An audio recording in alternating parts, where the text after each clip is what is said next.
아주머니가 성경을 딱 들어요. 난 이것 때문에 행복하고 그리고 소망이 있습니다. 여기는 하나님의 모든 언약과 약속이 기록되어 있습니다. 이 어려운 상황 속에서 하나님은 우리를 다스리고 통치하시고 지키고 계십니다.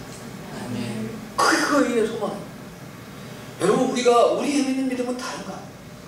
제가 이제 우리 선교사 형제 목사가 이제 아침에 7시 반에 문자가 딱 왔습니다. 아산병원에 입원했어요. 그 사모님이 보낸 거예요. 근데 기본적으로 이제 병원 입원을 했으면 어디가 좀 안 좋아서 병원에 입원을 했어요. 이렇게 문자가 와야 되잖아요. 근데 이건 큰 병이기 때문에 말을 하는 거예요. 말이 필요 없는 거예요. 아, 이게 큰일이라고. 그 예배를 마치고 전화했어요. 밑도시 이제 91병동 성안 91병동 3호에 그래서 심각합니까? 그랬더니 네, 그냥 갔어요. 내가 아내와 같이 가보았는데 내가 위로를 해줘야 되는데 그 사모님은 너무 평온한 거예요. 그래서 이제 이 남편이 살아날 걸로 이해를 하고 있는가. 제가 이제 그런 마음이 들 거 아니겠어요. 너무 평온하니까. 그리고 이제 전혀 미동을 하지 않고 오히려 이제 미소를 먹으니까. 그러다가 이제 그 화요일날 이제 형제들 다 불러가지고 같이 모였는데 어떤 목사들 저 사모님 살아나신가? 안 나온가 봐. 나가 그러는 거예요. 그래서 그게 아니고 이미 모든 것들은 하나님의 뜻을 받아들인 거다. 평온한 마음이 있는 거다. 근데 일반적으로 우리 모든 믿는 사람들에게 있어서 내게 어떤 상황적으로 내가 좋지 않을 때, 예를 들어서 내 몸에 질병이 왔는데 그것도 살짝 지나가는 것이 아니고 중병이 됐을 때 뭐라 해요? 하나님에 대해 원망한다. 근데 내 이제 몸에가 아니라도 내 이제 가정의 생활고가 어려워서 이제 물질이 좀 안 되고 이제 내 직장이 어렵고 삶이 어려우면 하나님에 대해서 감사합니까? 원망합니까? 원망하죠. 그러니까 이제 우리 형제 중에 제일 이제 연세가 많으신 분은 이제 큰형이라고 제가 부르는데 그분은 이제 은퇴를 하셨어요. 그래서 제가 이제 자기가 늦게 전달을 받고 못 왔다고 해서 은퇴하는데 연락도 안 했냐고 그냥 찾아갔어요. 비도 오는데 약속을 했으니까 찾아갔어요. 그래서 내가 그런 상황을 이야기를 하면서 그분이 늘 저한테 그랬거든요. 내가 그때 곰곰이 생각을 한 거예요. 나는 만약에 내 인생의 삶에서 내게 어려운 문제가 생기면 나는 조용히 하나님께 가겠다. 그래서 이제 그것도 저도 이제 그런 이제 상황과 믿음을 가지고 있었거든요. 왜냐하면 이 세상의 모든 동물들이나 뭐 거는 이제 이제 맹수이 잡혀지고도 그걸 그냥 나 죽으면 안 돼! 라고 막 어거지 써가지고 막 떼쓰지 않잖아요. 그냥 죽잖아요. 그 다음에 짐승 드는 병들도 그냥 이렇게 시름시름 하다 그냥 죽는 거예요. 뭐 누가 뭐 요리면 동물병원에서 고쳐주긴 합니다만. 그러니까 이제 자기도 자기 아들한테 유언을 했대요. 만약에 내가 길거리에서 쓰러지거나 문제가 생기면 그냥 집으로 이제 데리고 와서 조용히 하나님께로 갈 수 있게 해주라. 왜? 공연히 이제 그래서 보니까 암 환자들이 그 암병동이니까 나 있는데 그래서 어차피 전 설교 길으니까 이 암병동 환자들이 있는데 예수 믿지 않는 사람이 목사님 얘기를 옆에 듣다가 이런 얘기를 하는 거예요. 목사님들 암은 방법이 없어요. 자기 가족들도 암 되는 사람이 온 거예요. 근데 이런 얘기를 하는 거예요. 뭐 천지누설에서 자연에 가서 살았다는 사람이 있다 이거예요. 만약에 모든 사람이 자연에서 산다고 한다면 누가 돈 들고 이 병을 와서 고생하고 있겠느냐. 다 자연으로 가지. 그 사람만 살았다는 거예요. 여기 병원에 와서 이렇게 있어도 100명 중에 3명에서 4명이 산대. 그런데 나머지 96명에서 97명은 죽는 거다. 자연을 가도. 그래서 암이 걸리면 암과 함께 살아야 된다. 자기도 병원에 들어가는데 병원에 오면 후회한다. 자기가 암은 아니에요. 왜? 검사받고 방사선 치료하면서 좋은 세포 다 죽이고 암세포를 죽이면 좋은 세포 다 죽이는 거예요. 그러니까 그 본인이 당하는 고통과 아픔은 말로 표현할 수가 없어요. 그걸 보는 가족은 더 괴로워. 그리고 가족에 있는 모든 재물은 거기다가 다 바쳐야 돼요. 그러니까 나중에 그 이제 환자가 죽고 나도 가족은 너무 고통스러워요. 서로 기도하지만 삶이 무너졌어요.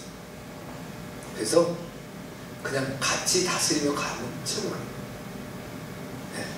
그러면 어떤 사람은 신년을, 제가 지난주에 말씀하셨잖아요. 어떤 장로님이 시청하다 은퇴하셨는데, 말기가 3개월을 못 넘겨. 그 이제 장로님 기획을 하면 뭐를 하면서 내 남은 인생을 하나님께 영광을 돌릴까. 그래서 교도소에 있는 사람들에게 전도를 하자. 받든 안 받든.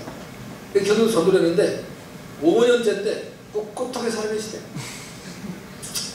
의사는 이미 벌써 5년 전에 죽었어요. 3개월 살아야 되는데.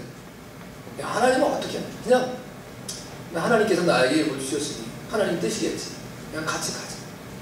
그래서 분노하지도 아니하고 화내지도 아니고 썩내지도 아니하니까 암이 여기서 까불질 않는다. 같이 가는 거야. 그렇게 살 수 있길 바랍니다. 근데 암도 악성이 있고 하여튼 뭐 이제 선한 암이 있다는데 이 목사님에게서는 현재 선교사님은 아주 악성암에 걸리신 것 같습니다. 아무튼 기도를 많이 해주세요. 자, 오늘 보면 그러면 우리가 천국 가는 믿음을 가져야 되겠는데 오늘 예수님께서 이 백부장이 천국 가는 믿음을 가졌다는 말씀을 하고 계시는 겁니다. 그러면 여기서 오늘 본문에 뭐라고 말하는가? 10절의 말씀에 보니까 이만한 믿음을 보지 못하였다. 예수님의 칭찬받는 믿음이었다는 것이죠. 그러면 우리 나름대로 저도 그렇고 여러분도 그 믿음이 있어요. 그렇죠? 그 믿음이 이제 양해나 질을 따질 때에 내 믿음이 뭐 단계별로 따지면 10단계까지 있는데 내 믿음이 1단계냐 아니면 3단계냐 5단계냐 7단계냐 이건 뭐 이제 각각 이제 주님의 말씀의 기준에 삼아야 되겠죠. 또 믿음의 양을 볼 때 내 믿음이 크냐 적으냐 아니면 중간이냐 뭐 이런 걸 따지는 것은 쉽지는 않겠지만 하나님의 말씀에 보면 이제 그 말씀에 비춰보면 오늘 얘기 보면 이만한 믿음을 보지 못하였다? 그러면 예수님에게 무슨 믿음이에요? 칭찬받는 믿음이다. 예수님이 칭찬하는 믿음입니다.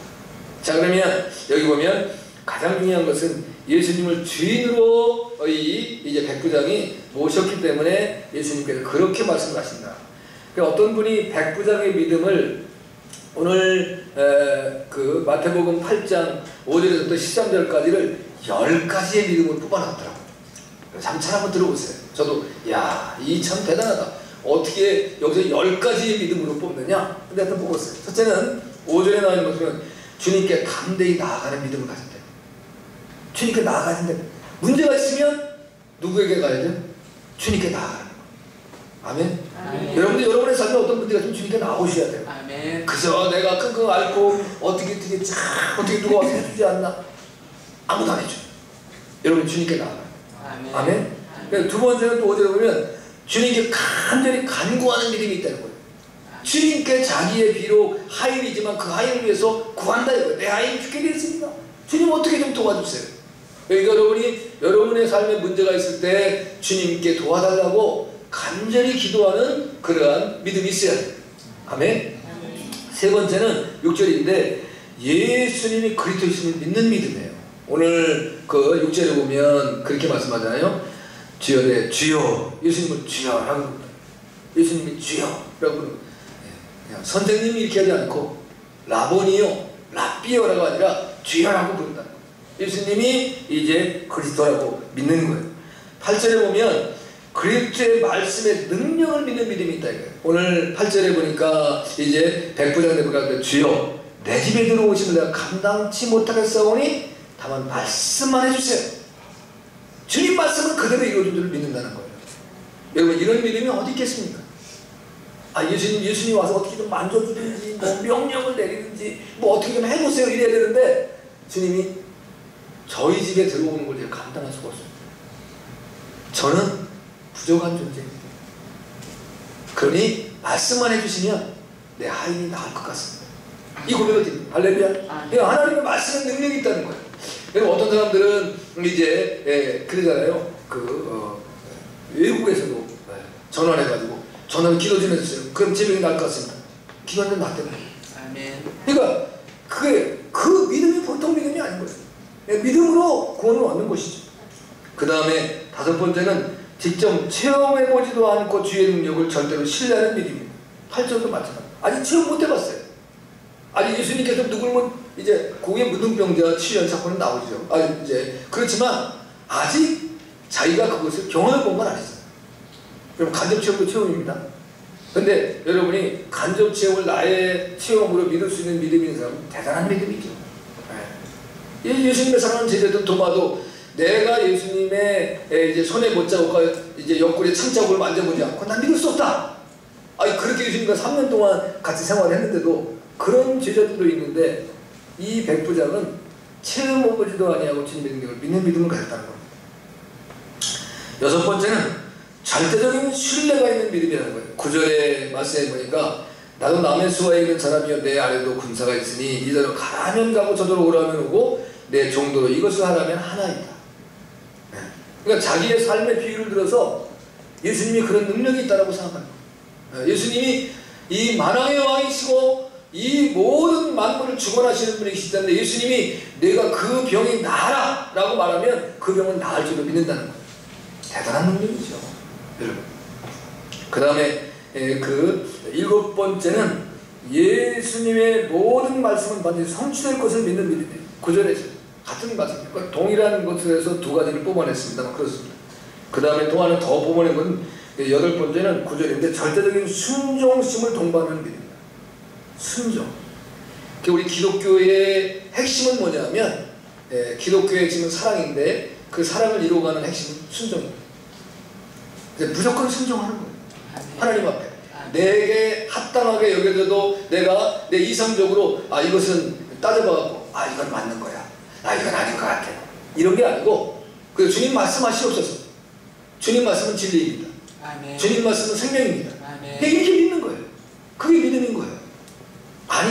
누가 경험해보고 다 따져보고 계산해보고 또 이제 그래서 믿는 건 누군 못 믿겠어요. 그건 안 믿는 것 자체가 이상한 거지, 못 믿는 것 자체가. 그러나 주님의 말씀은 내 생각과 내 이제 어떤 판단과 내 경험을 초월하는 믿음이라는 거. 그게 믿음이에요. 그래서 우리는 순종하는 거예요. 주님 말씀하시면 내가 그대로 될 줄을 믿나이다 라는 그런 고백이 필요한 거죠. 그 다음에 아홉 번째는 예수님의 공적으로 칭찬받는 믿음. 예수님께 10절에 보니까 예수께 들으시고 기이 여겨 쫓는 자들에게 이르시되 내가 진실로 너에게 이르는 이스라엘 중에 아무에게서도 이만한 믿음을 만나보지 못하였노라. 열 번째는 예수님께 충만하게 응답받는 믿음. 예수님이 그대로 응답해 주셨던 놀라운 사건이다. 이게 10가지의 믿음을 뽑아놨습니다. 아무튼 대단하다고 생각해요. 자, 이제 이 땅에서도 우리가 이제 누려야 되는 축복들이 분명히 있지 않습니까? 건강해야 되고, 그 다음에 또 이제 장수의 복을 누려야 되고, 성경의 장수를 말해야 된다. 그 다음에 또 이제 재물의 복을 얻어야 되잖아요. 그 다음에 또 자손의 복이 있어야 돼요. 여러분, 어저께 우리 이제 어머니 때 갔다 오는데 우리 이제 은퇴하신 목사님 얘기를 제가 했어요. 근데 다들 이제 은퇴를 하시니까 은퇴하고 어떻게 살아가세요? 다 걱정을 하더라고요. 그럼 자기는 뭐 이제 교회에서 자기를 위해서 연금을 부어주는 거, 뭐 이런 것들, 그 다음에 이제 교단의 연금 분 거, 그걸로 그냥 살아간다 그러더라고요. 아들도 하나 있으니까 그렇게 하는데, 그럼 병 들면 어떻게 할래? 이래 되는 거다. 병 들면 나 하나님께 그냥 가겠다라는 마음이었는데 다 자기를 불쌍한 눈으로 보게 되는 거예요. 그러니까 자기는 전혀 그렇지 않은데, 그러니까 이제 우리 이제 딸이 그랬어요. 아빠는 뭐 연금이 있어? 그래서 나는 국민연금도 없다. 그랬더니 옆에 있다가 우리 큰아들이 하는 말이, 아빠는 우리가 이제 보험이야. 자녀가 보험돼. 그러니까 그거 내가 너무 감사하게 생각했어요. 우리 아들이 그런 마음을 갖고 있구나. 그 이제 결국 뭐예요? 나중에 아버지 어머니는 저희가 책임지겠습니다. 뭐 어떻게 해야 될지 모르지만 뭐 죽을 주든지 시래기 죽을 주든지 하여튼 뭐 이제 살리겠다는 얘기 아니겠어요? 그러니까 내가 자식을 괜찮게 키웠구나. 스스로 막 아무 말을 안 했지만 보험이 있다. 우리는 내가 그 자손이 없는 사람에게서는 건강합니다. 자손은 축복입니다. 할렐루야. 이 땅에서 자손이 많은 게 복이에요. 뭐니 해도 자손이 최고입니다. 그러니까 제가 늘 말하는 것처럼 여러분 가정이 화목하셔야 돼요. 가정을 사랑하고 화목하고 이제 어른들 공경할 줄 알아야 되고, 자녀들이 쳐다보는 데도 안 해도 안 해요. 실컷 받고만 살기고 나는 그거 못하겠어. 받고만 살다가 이제 내 거 되면 내 거, 부모님 거도 내 거. 제가 이제 토요일 한년가 이렇게 뭐 제가 뭘 하고 있는데 우리 아내가 이제 뉴스를 본다고 텔레비전을 틀으셨는데 거기에서 뉴스가 아니고 이상한 게 나왔어요. 나왔는데 뭐가 나왔냐면 이제 재혼의 문제. 네? 근데 이제 그냥 뭐 아직 젊은 사람의 재혼이 아니라 자녀들이 이제 커서 뭐 결혼도 하고 뭐 이런 사람들이 이제 이게 쉽게 말하면 황혼의 재혼에 대한 문제 같아요. 근데 보니까 자식들이 찬성하는 자식이 있고 반대하는 자식이 있더라고요. 소리가 들리는 게 보니까. 근데 결국은 뭐냐면 돈이야, 돈. 그러니까 이제 부모님의 재산이 있는 사람은 결혼을 반대하는 거예요. 왜냐하면 혹이라도 결혼해서 이제 부모님이 자식을 낳으면 그 재산이 걔로 가겠다고 하는 거예요. 그러니까 부모님의 재산을 자기들이 물려받으려고 하는 욕심들이 있어. 결혼했는데도. 근데 부모가 재산이 없는 사람은 찬성해. 왜냐면 이제 부모님을 돌봐주기도 어려운데 이렇게 결혼해서 그냥 살으니까 좋은 거예요. 결국은 모두가 자기만 생각하고 살아. 내가 그걸 보고서 만약에 부모님이 결혼을 하겠다고 한다면 자식이 반대하거나 나설 일이 없어. 부모님 뜻대로 하세요 해야 돼. 지가 뭐 도와주는 것도 아니고 지가 뭐 부모님한테 해준 것도 없고 지가 부모님 짝을 맞춰준 것도 아니고 근데 재산을 지가 받으려고 거꾸로 반대하는 거, 안 된다는 거. 세상. 그러니까 변호사가 이러더라고요. 법적으로 이제 그렇게 재혼을 해서 살았으면 그 자식이 친부모가 아니었던 사람은 양육할 책임이 없대. 또 법도 이상해. 아이고 이거 잡다. 그러니까 자기만 위해서 한다. 너무 마음이 아파. 우린 그러면 안 돼. 아멘? 아멘. 네. 부모님은 자식을 얼마나 사랑합니까? 자식은 부모를 기억해야 돼. 또 형제끼리도 우애가 있어야 돼. 할렐루야? 그게 우리 믿음의 사람들의 삶이에요. 세상과 다른 거예요. 세상은 자기만을 위해 살지만 우리는 한 가족이라는 걸 기억해야 돼. 할렐루야? 네. 그게 더 커져서 교회 자체의 가족이 소중한 거죠. 네. 내 교회 성도들 돌보고 사랑하고 아끼고 그런 은혜가 있길 주면 축복합니다. 자, 거는 많은데 시간은 많이 가고 큰일 났습니다. 자, 백부장을 우리가 흔히 이제 이방인인데 이방인을 이제 이스라엘 백성은 개라고 취급해요. 개는 부정한 짐승으로 취급하는 겁니다. 개를 우리가 생각할 때는 뭐 요즘에는 개를 키우는 사람들이 많으니까 개는 사람에게 굉장히 유익을 주고 뭐 좋은 개는 또 이제 주인을 살리는 개도 있고 뭐 이렇게 되잖아요. 이제 그 개한테도 뭐 이름을 주고 뭐 군대에서도 보니까 뭐 계급을 주대. 개한테 계급을 줘가지고 뭐 이제 군견들한테 계급도 주고 그래. 우리 이게 이제 속죄가 지난번에 휴가를 갔다 가는데 그 부대에 걔가 하사가 있대. 하사. 근데 이게 훈련을 갔다가 이게 훈련을 뛰고 오는 데에 그 개를 잃어버린 거예요. 그래가지고 개 찾는다라고 잠도 못 자고 왜 하사님을 잃어버렸으니까. 이게 사장님이 그래가지고 찾았는데 나중에 괜히 찾았다.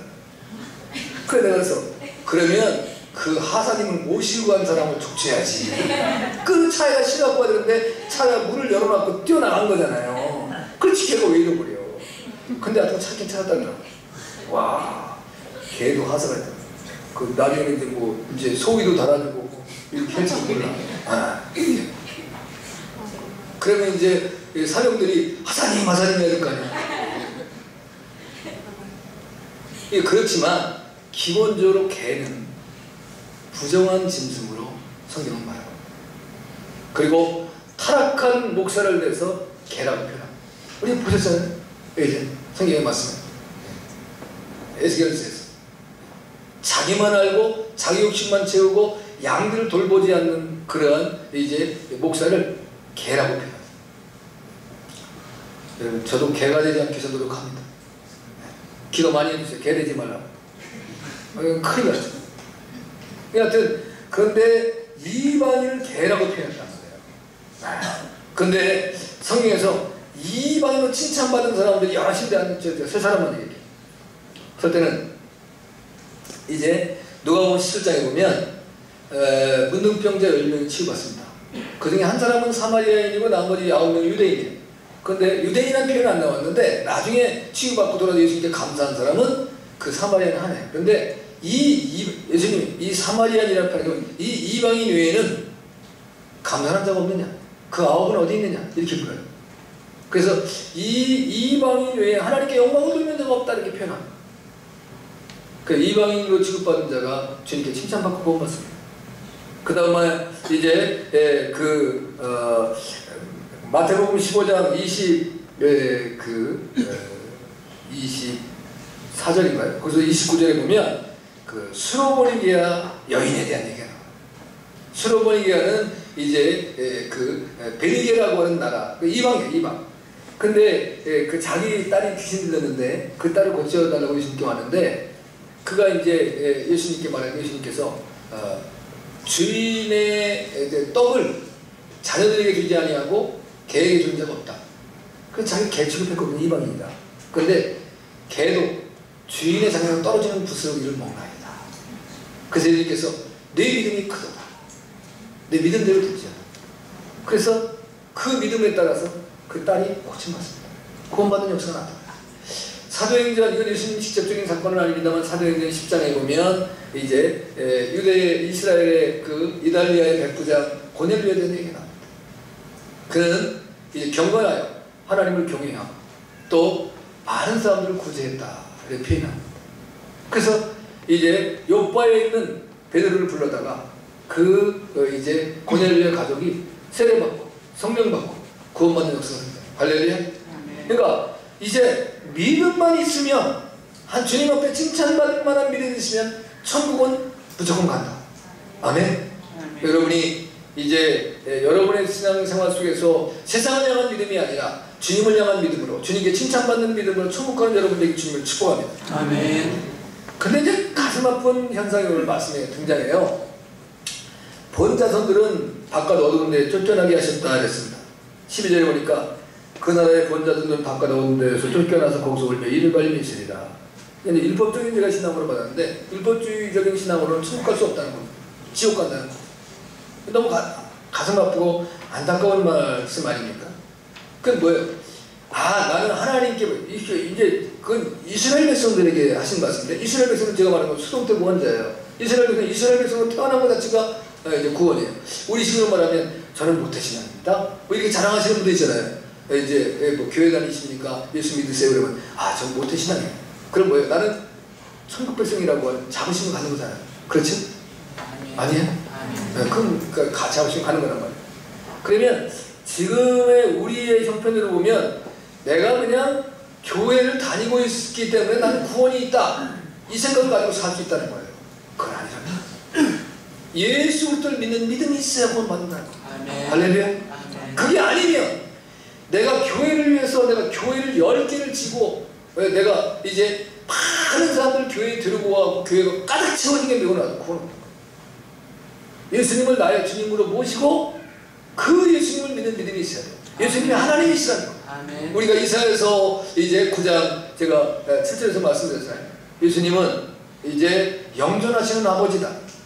이제 예수님은 이제 창조주 하나님이시다. 그 예수님에 대한 믿음을 갖는 거예요. 자, 여러분이 잘 이해를 못하는데 그러면 어떻게 아버지와 아들이 같으냐? 이스라엘 백성들에게 있어서는요, 우리가 흔히 도제라는 얘기해요.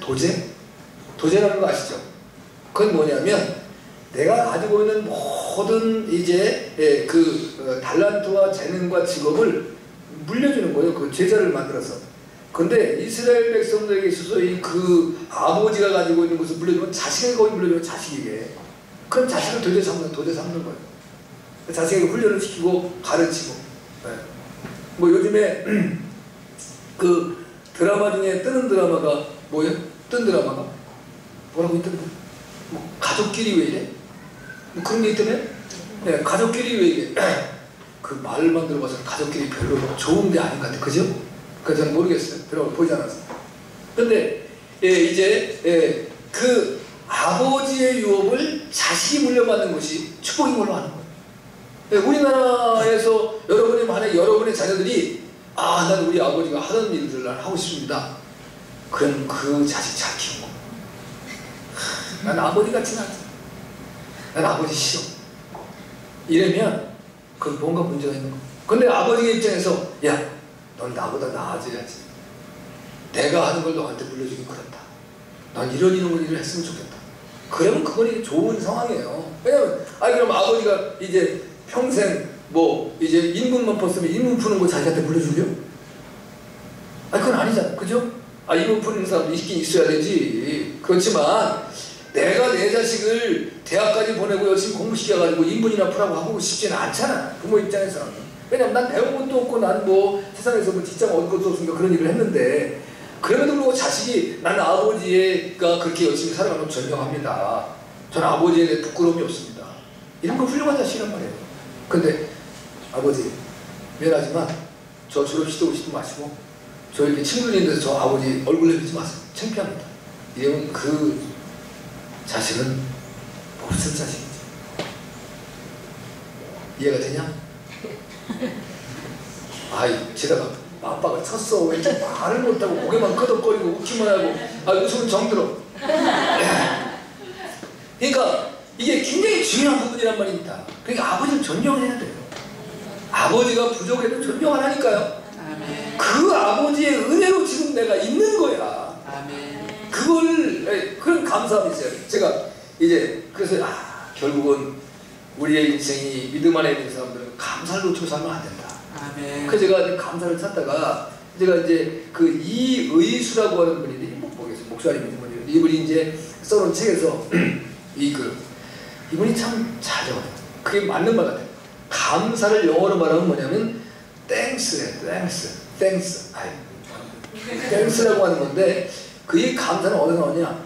think에서 나왔다는 거예요. 생각에서 감사가 나왔다는 겁니다. 언어가. 그러니까 think라는 언어에서 thanks가 나왔다는 거예요. 그러니까 우리의 생각을 어떻게 갖느냐에 따라서 감사할 수도 있고 불평할 수도 있다는 거예요. 그러면 내가 늘 내 마음에 나는 감사하고 살자. 아멘. 이런 마음을 살면 감사가 된다는 거예요. 그런데 자기가 그런 개념이 있었는데, 어떤 이제 사람이 그 인터넷 블로그에다 써둔 글을 이제 그 사람이 이제 대개 인터넷에서 블로그를 만들 때 자기 실명을 쓰지 않고 이제 별명 또는 예명 이런 거 쓰잖아요. 근데 써둔 사람이 세인트야. 자기 성자인지 아닌지 모르겠어요. 근데 그 사람이 써놨는데 이 사람이 제목은 나는 날마다 행복하다. 여러분 한번 해보세요. 나는 날마다 행복하다. 하루에 이 말 한 번씩만 하고 살면 행복할 것 같아요. 아멘? 근데 그 말이 잘 안 나와. 그죠? 아침에 행복하려고 했는데 이게 직장 가야 되는 자식이 일어나지 않고 있어. 얘야 시간 됐다 일어나라. 말 안 돼. 이게 행복해야 되는데 얘 일어나. 그래도 이제 지금에 야 직장 가는 시간이다 일어나라. 그러면 이제 빨딱 일어나면 얼마나 좋겠어요? 아니라니까 얘 직장 가는 시간 일어나. 근데 아니라는 직장 가는 시간이니까 이게 나오죠. 뭐 행복해? 이게 맞죠? 내 마음에 행복이 떠나버린 거지. 그러니까 나는 행복하려고 했는데 주변이 행복하게 안 만들어져. 이게 이제 우리의 현실이란 말이에요.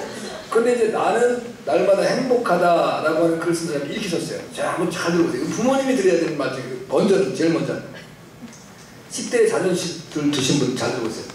내 10대 자녀가 반항하면 자녀가 반항한다는 거예요. 10대 되면요 대들 어떤 녀석은 부모님한테 욕도 하더라고.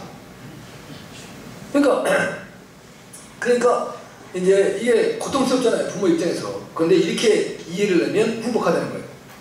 그래서 아이가 거리에서 방황하지 않고 집에서 잘 있다는 것이다. 네, 거리에 나가서 방황하고 돌아다니지 않고 그래도 내한테 반항을 하지만 집에 있으니까 행복하다. 내 자식이 그렇게 마음을 가지래요. 한번 가져보세요. 그 다음에 내가 이제 세금을 많이 내요. 세금 농지서가 많이 나와. 이것저것 세금 나와요. 그럼 세금 많이 나오면 도대체 내가 뭐 세금 이렇게 내가 어떻게 살아? 이런 마음이 들잖아요. 그런데 내게 직장이 있다는 뜻이에요. 난 직장이 있어 행복. 하나하나씩 것 같아. 직장이 있는 게 고통이에요? 하긴 뭐 우리 딸도 직장 그만둘까? 직장생활 3년 했는데 그러더라니까. 직장생활 피곤해요. 직장생활 셀러리면 얼마나 힘듭니까? 정말 어렵죠. 근데 행복한 거예요. 네, 그래서 내가 집에서 이제 놀고 싶은 마음이 있었다 그래서 내가 너 직장 안 가는 게 감사한 건 줄 아는 거야. 너 시집갈 나이에 만약 직장도 없고 집에 있는데 뒹굴 가다 일어났는데 친구가 전화 와서 만나자고. 근데 차비도 없었는데 엄마 차비 좀 주세요. 너 그거 쉽거든요. 근데 엄마가 그냥 그래 아이고 우리 딸 친구 만나러 가네. 그럼 차비만 줘야 되겠어. 점심값 그 다음에 이제 또 커피값도 줄게. 그러면 할렐루야고 했지만 그것도 한두 번은 그랬지 모르지. 그 다음에는 창피해서 돈 달라는 여유도 없어. 그래서 눈치 보고 살아요. 그게 행복해요 불행해요? 뭐 직장인이 너무 행복한 거. 세금 많이 나와도 세금 많이 내시. 그거 염려하지 마. 직장에 있어서 그 다음에 주차장 맨 끝 먼 곳에 겨우 찾을 자리가 하나 딱 났어요. 그러면 아이고 이 사람들 내 집은 여기인데 왜 지들 집 앞에다 대지 여기다 내놔가지고 나 힘들게 이렇게 할 수 있는데 그래서 내가 걸을 수 있는데도 나는 차가 있다. 너무 감사하잖아. 난 걸어만 다닐 수 있는데 차를 주셨어. 감사해 안 감사해? 감사하지. 근데 난방비가 너무 많이 나왔어. 아이고 우리 기량이 잘못됐나. 그게 아니라 우린 너무 따뜻하게 살고 있어. 넌 따뜻하게 사니까 난방비가 많이 나오는 거야. 어제 신문에 보니까요 난방비 아까라고 난로 폈다가 돌아가신 분이 계시다. 마음이 찔리고 아프더라. 전 광고에 그 텔레비전 광고에 나오는 걸 깜짝 놀라게 보냈지. 저런 광고를 내보내지? 근데 보니까 아파트 거실에다가 텐트를 치고 살더라고. 그리고 애들을 그 안에 넣는 그래서 저기 왜 저러나 했더니 보니까 이게 아파트는 큰데 그걸 계속 전기를 돌려가지고 뭐 가스를 돌리려면 난방비가 많이 나오니까 거기다 텐트를 쳐놓고 그 안에다 난로 피는 거예요. 아이고 차라리 운막에 살지 왜 저렇게 살아. 너무 마음이 아프더라고. 하여튼 그래서 그런 광고가 나오더라니까. 여러분 보셨어요? 못 봤어요? 여러분들은 좋은 것만 보셔서 그런 거 보시네. 전 그걸 한번 봤어요. 그 다음에 교회 뒷자리에 아줌마가 엉터리 찬양이 막 귀에 거슬린다면 내가 들을 수 있는 귀가 있다는 거예요. 그게 너무 감사하다는 거예요. 내가 귀가 막혀서 못 들으면 이게 골치 아픈데 내가 들을 수 있으니까 얼마나 감사해. 네. 그 다음에 온몸이 뻐근하고 피곤하다면 그래서 내가 열심히 일했다는 것이야. 야, 난 열심히 일하니까 난 일할 수 있는 게 너무 감사해.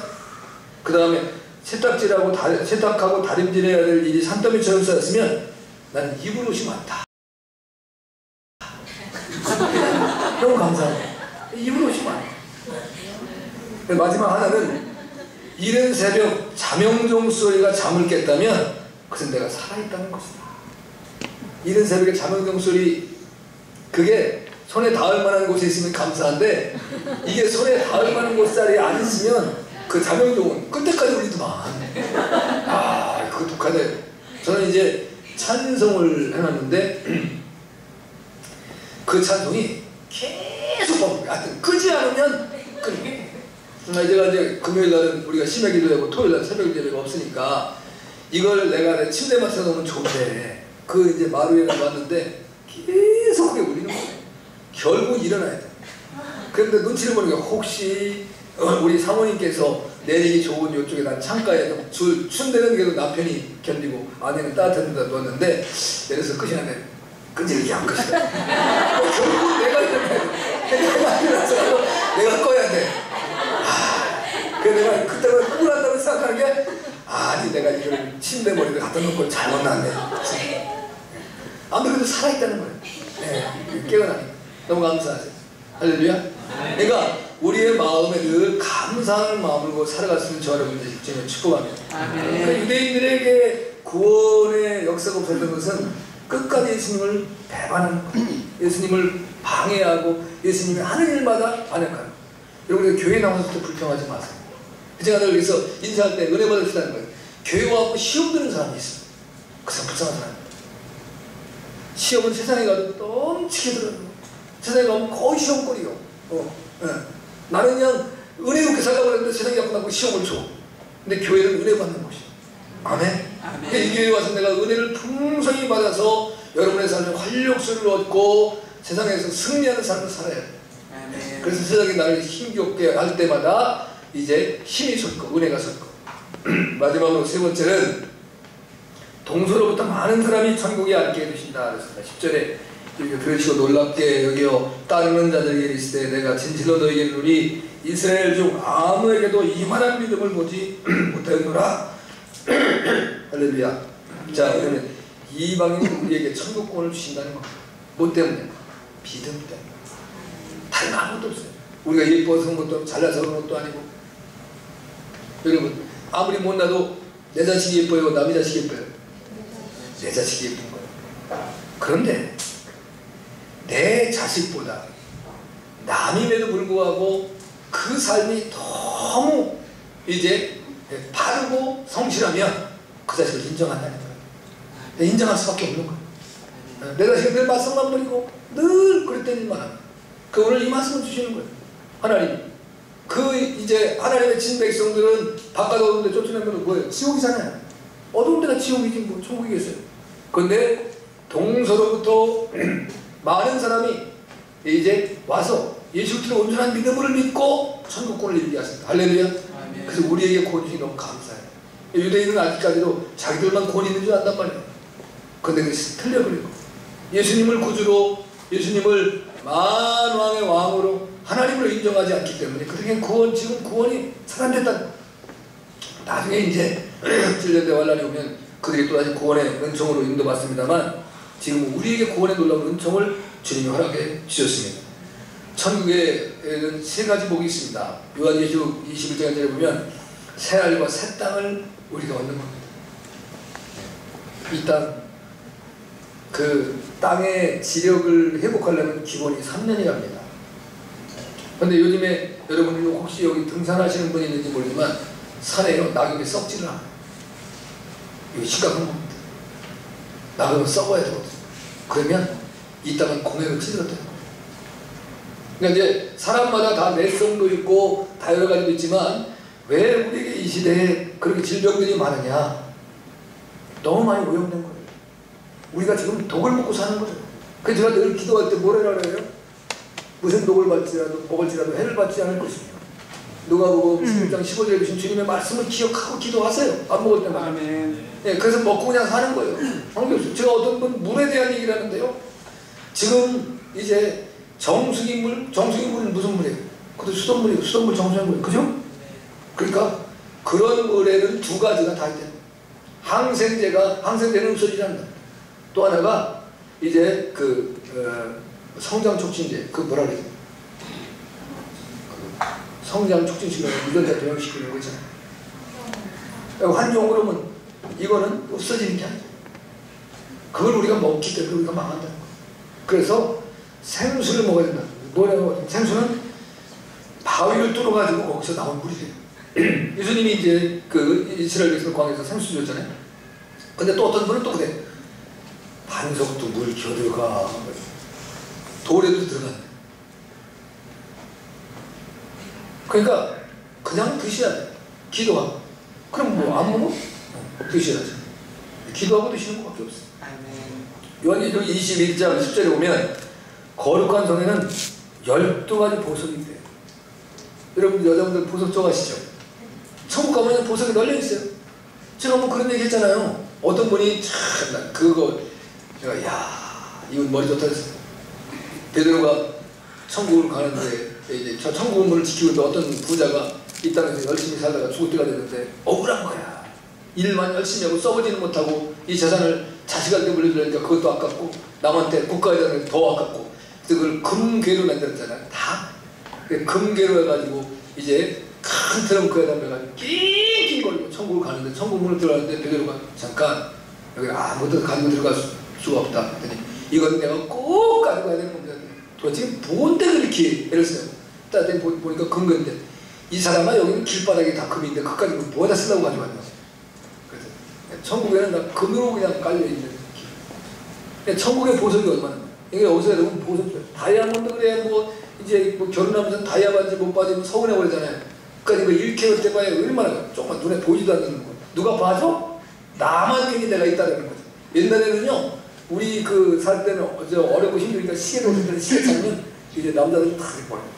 이거 한번 흔들어. 이거 흔들어서 시계 보이냐고. 지금 시계, 저는 이게 시간 보려고 시계 찾는 건데, 지금 시계 찾는 사람이 뭐예요? 지금도 고급 시계는 비싼 게 있겠다. 다 괜히 그냥 폼 잡는 거지. 하나님 앞에 의미 없어. 그 다음에 요한계시록 21장 4절에 보면 더 중요한 거. 눈물도 없고 질병도 없고 사망도 없다. 할렐루야. 영생하는 삶이 살아요. 여러분 병 안 들면 죽지 않아요. 그죠? 네. 근데 결국 죽는 건 병도 죽는 거예요. 근데 아니 난 병도 없는데 나이가 들고 늙네. 그 피부가 병드는 거예요. 그 피부가 자꾸 죽는 거예요. 그 죽어서 죽는 거예요. 다른 거 아니에요. 근데 영원한 생명만 돌아가면 왜 죽겠어요? 그 놀라운 건 천국인데 그 천국을 주시겠다는 주님의 약속입니다. 아멘. 자, 믿으시겠죠? 잘 믿으시겠죠? 아멘. 이런 약속인데 안 믿으시겠어요?